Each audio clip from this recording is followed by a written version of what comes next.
자, 제가 지난번 얘기했던 것처럼 쉽게 따라오시면 돼요, 여러분들. 어렵지 않고 쉽게 따라오시면 됩니다. 지금 오늘도 그러니까 오늘 새벽에도 그 낸시 펠로 민주당 의장하고 그 문희신 재무장관하고 이렇게 협상을 했잖아요, 그죠? 그러면서 경기 부양책에 대한 최종 타결이 될지 안 될지에 대한 부분 때문에 미국 시장이 왔다 갔다 출렁거렸단 말이에요. 그래서 아마 조만간에 이제 경기 부양책이만 통과가 될 것 같아요. 근데 이제 그게 지금 1조 8천억 달러지 2조 달러지 지금 얘기가 많이 되고 있는데, 뭐 2조 달러가 됐든 1조 8천억 달러가 됐든 그건 중요하지 않아요. 이제 경기 부양책이 된다는 게 중요한 거죠, 그죠? 그래서 요 경기 부양책이 되면서 시장이 또 그러니까 버텨주는, 지지를 해주는 버팀목이 될 거 아니에요.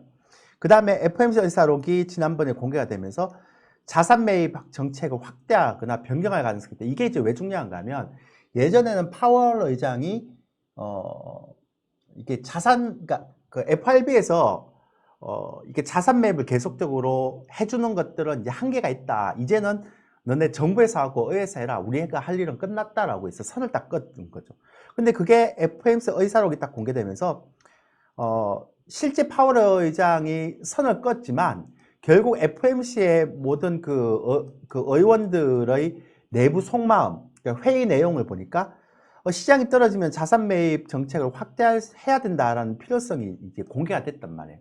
그러니까 지금 보면 의회에서도 경기 부양책을 통과시키려고 그러고 있죠.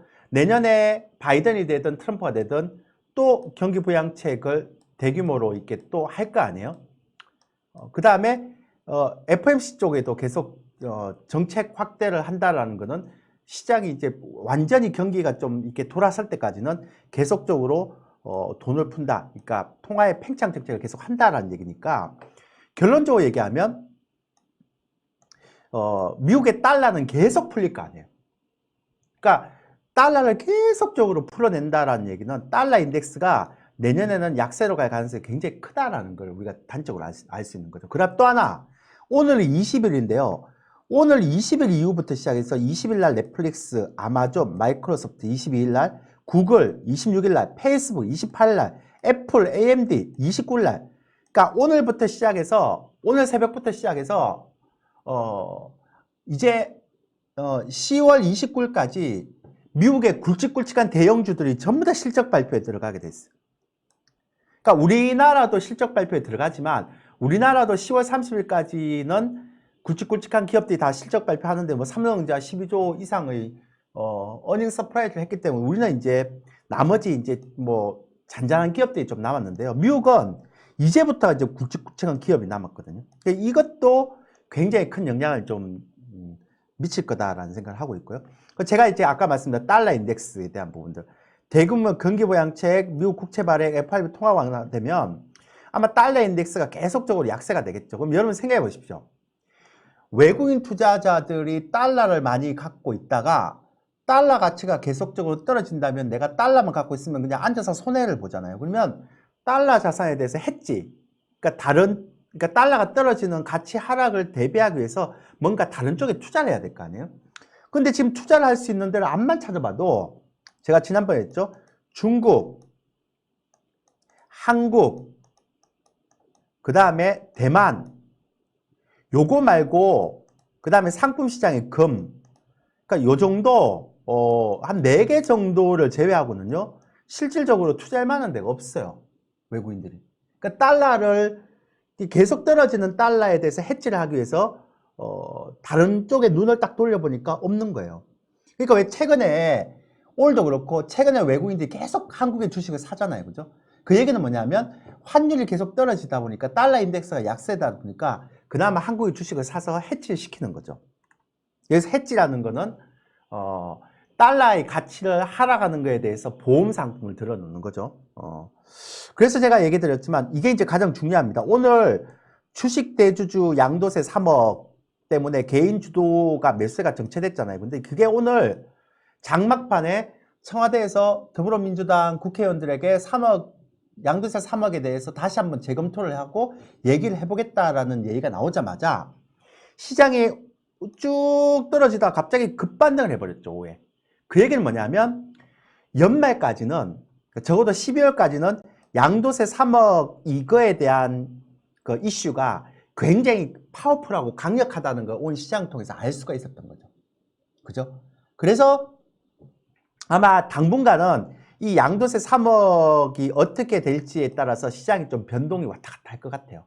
뭐 청와대에서 더불어민주당 국회의원들에게 서로 얘기를 통해서 뭐 의견 조율을 하겠다라고 해서 결정된 건 아니잖아요. 그러니까 그 과정에서 변동성이 좀 왔다 갔다 할 것 같고요. 그 다음에 이제 기존 주도주의 모멘텀과 상승 탄력이 약화되고 있는데 이번에 2차 전지라든지 바이오라든지 네이버, 카카오 실적 나오는 거 보니까 실적에 대한 기대감, 시장 컨센서스에 대한 막 나오잖아요. 근데 그걸 보니까 생각보다 삼성전자는 12조 넘어서는 실적이 나와서 서프라이즈 나왔는데 나머지 종목들은 서프라이즈 잘 나와도 주가가 비실비실하고 안 나와도 비실비실하고 그죠? 그런 영향이 좀 있어서 저는 솔직히 올해 잘 갔던 이 주도주 3인방 2차전지 네이버, 카카오, 바이오, 제약 이게 내년 상반기에 또 상승할까에 대한 고민이 좀 있어요. 그래서 저는 이 부분에 대해서는 3분기 실적이 나오고 나서 판단해야 되지만 현재 제 입장에서는 조금은 모르겠다 이런 얘기. 그 다음에 개별 테마주도 올해 주가 상승이 너무 많이 올라가고 연말 양도세 부분이 있고 그 다음에 신용융자가 있었기 때문에 이것도 최근에 이제 코스닥 시장이 굉장히 약세였잖아요. 이게 양도세 이슈하고 신용융자로 직격탄을 맞은 거예요. 왜냐하면 올해 많이 올라갔으니까. 그래서 이런 부분들과 관련해서 제가 계속 여러분한테 말씀드리지만 아마 이 섹터들은 좀 부담스럽다. 저거 연말까지는. 왜냐하면 두 섹터의 공통점은 올해 많이 올라갔던 섹터. 그러니까 양도세 부분이 좀 10억으로 좀 이렇게 완화되면 모르겠지만 그 전까지는 지금처럼 움직이기가 되게 부담스럽다라고 보는 거고요. 그 다음에 시장의 긍정적인 포인트를 좀 보면 이거 54조잖아요. 아까 신용융자가 16조 8천억 그런데 신용융자도 역대 최고치지만 고객예탁금도 역대 최저치예요. 그러면 내년에 만약에 달러 인덱스가 약세로 갔을 때 외국인들이 우리나라 시장에 들어왔을 때 내년에는 올해는 제가 기관하고 외국 개인들의 장세라 그랬는데 내년에는 기관보다는 외국인하고 연기금의 장세가 되겠죠. 그런데다가 이 고객예탁금이 외국인과 연기금이 사는 종목들을 또 추정해서 올라간다면 시장을 받쳐주는 굉장히 중요한 자금이 되겠죠. 54조니까. 근데 예전에는 고객예탁금이 한 20조 정도 됐을 때는요. 시장의 지수에 따라서 올라갔다 떨어졌다 올라갔다 떨어졌다 하는 자금이지만 요즘 54조 이거 있잖아요. 이거에 대해서는 굉장히 스마트한 자금이 많이 나왔습니다. 그러니까 단기보다는 좀 중기적으로 투자하는 자금이 굉장히 많이 들어왔거든요. 그래서 요게 고객예탁금의 성격도 그렇고 내용도 그렇고 금액도 그렇고 예전하고는 달라서 이게 내년 시장도 굉장히 좋은 어떤 결과를 나올 수 있겠다. 그래서 저는 내년에는 올해보다 지수가 한 단계 더 상승할 수 있지 않을까. 단 악재만 터지지 않으면 그런 생각을 하고 있고요. 삼성전자 어닝 서프라이즈. 이게 삼성전자가 실적이 되게 좋아지면서 최근에 다른 주식 다 빠지는데 삼성전자 버티는 거 보셨어요? 오늘 셀트리온 25만 원 무너졌는데 불구하고 삼성전자 상승을 끝났죠. 아침에 시장이 떨어져도 상승을 끝났고 오후에는 또 상승이고 그러니까 정말 잘 받칩니다. 그래서 저는 내년에 전체적으로 IT 업종 내에서 메모리 빅사이클이 올 수도 있겠다라는 생각을 하고 있습니다. 그래서 이게 내년 시장이 만약에 좋다면 IT가 움직일 가능성이 굉장히 크면서 IT가 시장을 주도할 가능성이 크다 이렇게 생각하고 있고 그 다음에 달러 인덱스 약세 우리한테는 좋아요. 근데 제가 지난번 얘기했죠. 워낙 한국 돈만 강세면 의미가 없어요. 근데 위안화까지 같이 강세해야 돼요. 그러면 이렇게 질문하실 거예요, 여러분들. 대표님 위안화가 왜 강세해야 됩니까? 그러니까 위안화가 강세라는 것은 외국인들이 중국에도 투자하고 중국에서 투자하고 위안화가 강세라면 중국 경제가 좋다는 얘기 아니에요? 그러면 더불어 한국도 좋다는 얘기예요. 중국하고의 경제 밀접도가 굉장히 크니까. 그러니까 중국을 투자할 때는 한국을 외국인들이 같이 투자해요. 경제의 어떤 그 싱크로율이 높아서. 작년에, 그러니까 올해하고 작년에 달러가 계속 강세로 가다 보니까요. 중국 시장이 굉장히 안 좋잖아요. 그러니까 한국 시장도 안 좋은 거예요. 그러니까 중국하고 한국하고 시장이 같이 동조화되고 미국만 올라가는 장이 됐잖아요. 그러니까 내년에는 반대로 가면 중국하고 한국은 올라가고 미국은 그러니까 떨어지는 거 아니지만 박스권에 묶일 수 있죠. 최근 2년 전까지 그랬던 것처럼. 그러니까 중국이나 한국이 최근 2년 동안 박스권에 묶이고 미국이 올라갔던 그런 상황이 내년 달러 인덱스가 약세로 가면 오히려 바뀔 수가 있다는 거예요. 그렇기 때문에 원화 강세만 보면 안 되고요. 위안화 강세도 같이 봐야 돼요. 그러니까 원화도 강세해야 되고 위안화도 동시에 강세해야 되는 거죠. 근데 최근에 원화도 강세죠. 쭉 올라갔다 강세잖아요. 위안화도 강세예요. 그러니까 이게 되게 좋은 거예요, 내년에 우리 시장이. 연말만 잘 견디면 돼요, 여러분들이. 그 다음에 FMC도 그렇고 아까 의사록 봤죠? 파월 의장이 나섰어서 이제 더 이상 우리는 할 일 없어요. 이제는 정부나 의회에서 해야 돼요. 그러면서 의사록 딱 까니까 또 속으로는 그또 막 주가 떨어지고 경기가 안 좋으면 계속 우리가 통화 확장 정책을 해야 되지 않느냐 막 그런 얘기를 하고 있잖아요. 그러니까 그런 거 이제 패를 보면 FOMC나 각국 중앙은행이나 정부에서 적어도 금리 인상 안 하겠다. 통화 완화 정책 안 하겠다. 그러니까 통화 긴축 안 하고 계속 통화 풀겠다. 경기 부양책 계속 풀겠다. 이 얘기는 뭐예요?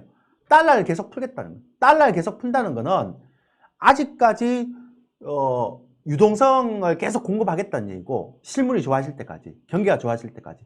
그러면 결국 이 얘기는 다시 해서 무슨 얘기가 됩니까? 예, 결국 달러 인덱스가 약세로 되고 그 다음에 그 넘쳐나는 달러가 신흥국에 특히 중국, 한국, 그 다음에 대만 같은 그런 주식으로 시장으로 들어올 수 있다는 걸 얘기하는 거죠.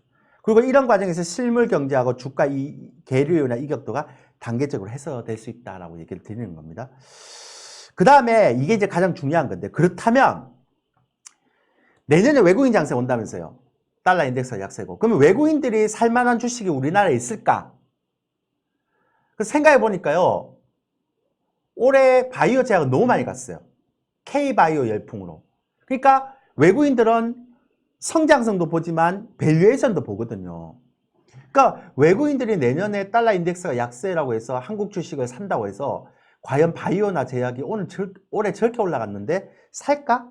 물론 이제 좋은 주식 중에 바이오가 좋은 주식 중에 떨어진 주식이 있어요. 뭐 셀트론 같은 경우는 좀 떨어졌기 때문에 살 수는 있지만 다른 택도 없는 바이오 주식들이 기대감으로 이렇게 갔던 주식들을 살까? 제가 볼 때는 좀 힘들다. 그래서 바이오 제약은 외국인들이 사기에는 좀 부담스러운 그러니까 일부 종목을 제외하고 뭐 셀트론 같은 종목을 제외하고는 사기가 좀 부담스러운 종목이 확실히 맞다라고 생각하고요. 2차 전지도 올해 좀 너무 많이 올라갔죠. 그죠? 그래서 외국인들의 전통적인 매수 방식은 그거잖아요. 환차익도 노리지만 주가가 쌀 때 사서 막 주가가 올라가면 이익실하는 그런 흐름으로 가잖아요. 그죠? 근데 2차 전지나 바이오 제약은 다 너무 오래 많이 올라갔기 때문에 밸류에이션 상으로 부담을 많이 갖고 있어요. 그래서 이 두 가지는 내년에는 좀 박스권으로 좀 기지 않을까. 그렇다고 막 폭락할 건 아니고요.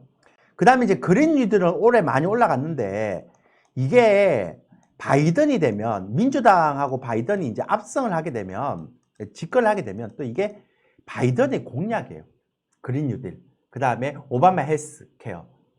그 다음에 인프라 투자. 이런 것들이 이제 있기 때문에 요거는 이제 올해 많이 올라갔음에도 내년은 어떻게 될지 모르겠다. 근데 확실히 2차 전지나 제약바이오는 쉽지 않을 것 같고요. 그 다음에 새로운 성장주 중에 IT 섹터가 있어요. 요건 제가 관심을 좀 많이 갖고 있어요, 내년에. 예. 그리고 턴어라운드 주식이라고 얘기해서 이제 제가 보통 시클리컬 업종, 경기 민감주라고 얘기하죠. 그러니까 외국인들이 기존의 성장주 너무 많이 올라갔으니까 쭉 보니까 좀 싸게 보이는 종목들이 이제는 화학, 자동차, 그 다음에 최근에 가는 게 철강, 그 다음에 현대차 그룹의 지배구조. 그러니까 이런 것들이 되게 못 올라갔잖아요. 그러니까 최근에 지금 땡기는 거 보면 대부분 다 턴어라운드 주식이라든지 현대차 그룹의 지배구조 관련한 현대글로비스 같은 거. 그 다음에 가치주, 저퍼주가 아니고 PER입니다. PBR입니다. 이게 퍼가 아니고요. 저 PBR주. 그러니까 자산 가치 대비 낮은 거. PBR주. 그죠? 그러니까 이런 것들이 또 올라간단 말이에요. 요즘 최근에 올라가는 거 보면 기존의 성장주가 다 못 올라가고요. PBR이 1, 이하인 종목들. 대표적으로 은행, 철강, 화학, 자동차 이런 것들이 지금 계속 땡기고 있잖아요. 정유 이런 것들.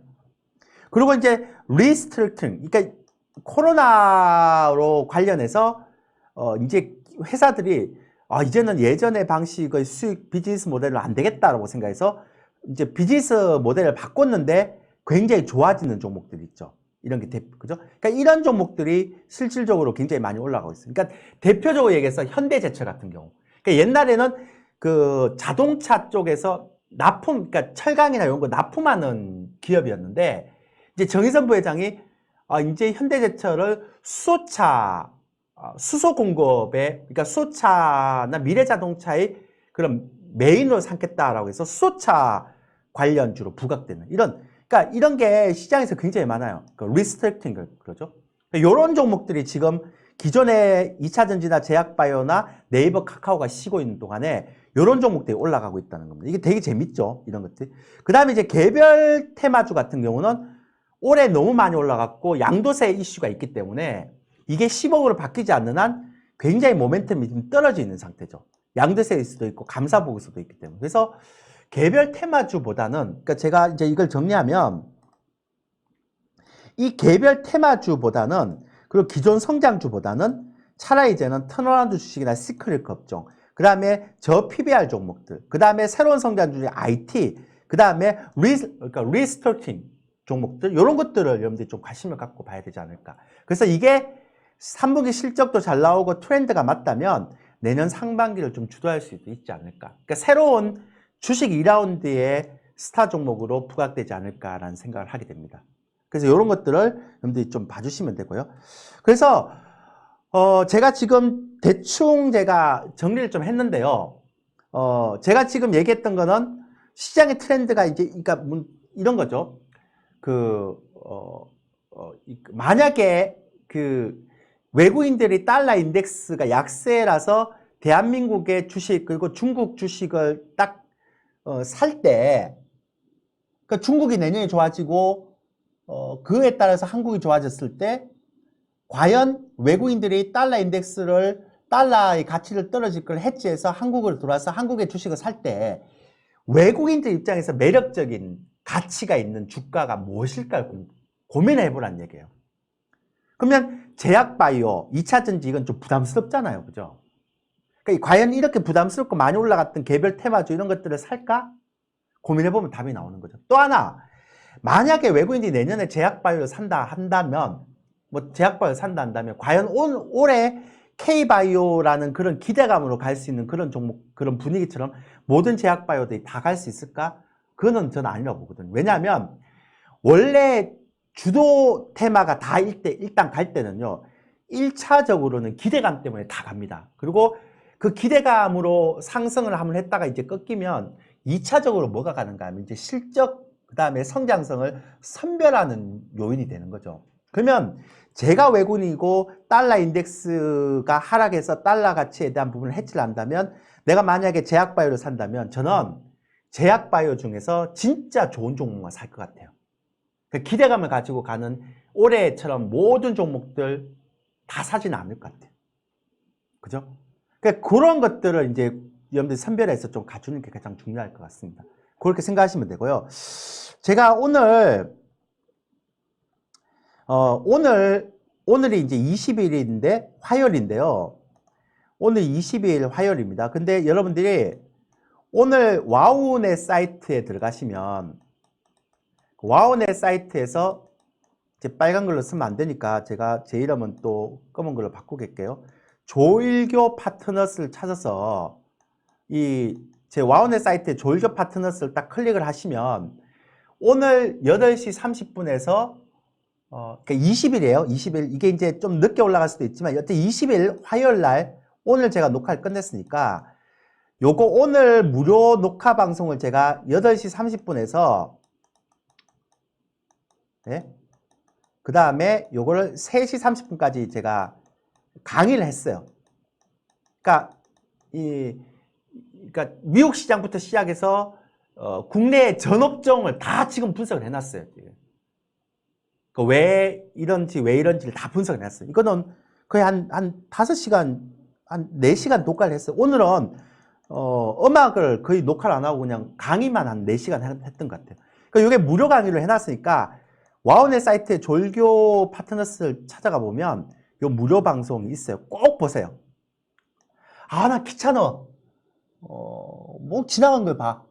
귀찮아. 이렇게 생각하시는 분은 이번 주 토요일 날 제가 와우넷 온라인 사이트에서 오후 1시부터 다시 시작해야 돼요. 이번 주 일요일 날, 토요일 날 며칠인지 모르겠지만, 지금 토요일 날 오후 1시부터 와우넷 사이트에서 제가 또 강의를 해요. 온라인 무료 강의를. 이거는 제가 3시밖에 안 합니다. 오후 3시까지. 그러니까 이걸 듣든지 아니면 오늘 제가 녹화 방송을 해놨기 때문에 8시 30분에서 3시 30분까지 5시간짜리 녹화 방송을 잡아놨어요. 그러니까 그걸 다 각 업종별로 다 분석을 해놨기 때문에 그걸 보든지 둘 중에 하나를 보시면 돼요. 내가 5시간짜리 4시간, 5시간 안 되겠다. 한 4시간짜리 강의를 좀 들어보겠다. 그러면 오늘 거 들으면 되고, 아, 난 귀찮아. 토요일 날 오후 1시에 와우넷 가서 와우넷 사이트에서 오후 1시부터 조일교 대표님 그 강의 듣지라고 생각하면 그렇게 들으시면 됩니다. 됐죠? 그러니까 아주 정말 잘 해놨어요. 그러니까 정말 열과 성을 다해놔서 강의를 했기 때문에 잘 해놨고요. 그 다음에 아쉬운 얘기를 하나 하면 제가 지금까지 매주 화요일 요 시간에 유튜브 방송을 했는데 이 유튜브 방송이 오늘로서 마지막입니다. 제가 당분간은 방송 출연, 한국경제TV 방송 출연도 안 하고 유튜브 방송도 안 하고 오직 와우넷하고 와우파에서 제가 지금 컨설팅 하잖아요. 전문가 활동을 하고는 거기에만 좀 매진을 할까 싶어요. 요즘 수익이 참 잘 나서. 그래서 이제 요걸 제가 연말에, 특히나 연말 되게 중요한 시기이기 때문에, 왜냐하면 내년에 제가 말씀드렸죠. 2,500에서 2,600, 700 갈 수도 있다고. 그러니까 내년에 시장이 좀 가면 올해랑은 좀 다른 형태로 갈 겁니다. 제가 외국인들이 보통 이제 주도하는 시장은 올해처럼 이렇게 시장의 체감 지수는 좋지 않아요. 지수는 올라가더라도 가는 종목만 가기 때문에. 그래서 내년에 대박 날 수 있는 종목들을 올해 연말에 찾아야 돼요. 그래서 10월달에서 12월달까지 매집을 해야 돼요. 제가 오늘 녹화 방송에 다 이게 왜 그런지, 왜 내년 시장이 좋음에도 불구하고 왜 갈 종목만 가는지, 그리고 어떤 종목이 가는지를 다 오늘 와우넷 녹화 방송에 다 올려놨기 때문에 보시면 돼요. 4시간인데 전혀 지루하지 않아요. 너무 재밌다고 오늘 난리 났어요. 오늘 한 800명 들어오셨는데요. 최고 많이 들어왔죠. 와우넷 사이트 중에서. 근데 너무 재밌다고 난리 났습니다. 그러니까 꼭 봐주시면 될 것 같습니다. 그리고 지금까지 유튜브를 사랑해 주시고 시청해 주시고 또 정우성이라고 얘기해 주시고 저한테 자신감을 주신 많은 분들께 감사를 드리고요. 여러분들 제가 9월 달에 유튜브를 좀 쉬었잖아요. 한 달 반 동안. 그때 너무 제가 좀 아팠어요. 그러니까 편도염도 걸리고 그 다음에 장염도 걸리고. 근데 이제 옛날 같으면 그런 걸 잘 안 걸렸는데 너무너무 이제 면역력이 좀 떨어지다 보니까 너무 공부를 열심히 하고 그러니까 좀 무리를 했어요. 올해는 여러분들 서점에 가시면 아시겠지만 코로나19라는, 그러니까 각 증권사 제도권 증권사의 팀장들하고 공저로 제가 책도 내고 막 그랬거든요. 그래서 올해는 굉장히 좀 무리를 좀 해서 이게 면역이 확 떨어져가고 체력이 이게 확 죽었어요. 그래서 제가 올해 연말 내년 한 1월 2월 때까지 쉬고 내년 3월 달부터 다시 방송 출연할게요. 그 전까지는 와우넷하고 와우파에서만 여러분들 만날 수 있을 것 같고요. 그 다음에 한 달에 한 번 와우넷에서 하는 장주 무방, 그 다음에 한 달에서 한 번씩 하는 주말 온라인 강의, 요때에서 제 시황을 들으시면 됩니다. 됐죠? 예. 그동안 고맙습니다. 여러분들 돈도 중요하지만요, 건강이 최고입니다. 건강 꼭 지키세요. 예. 그동안 감사했습니다. 구독, 좋아요 꼭 눌러주세요. 예, 여기까지 하겠습니다.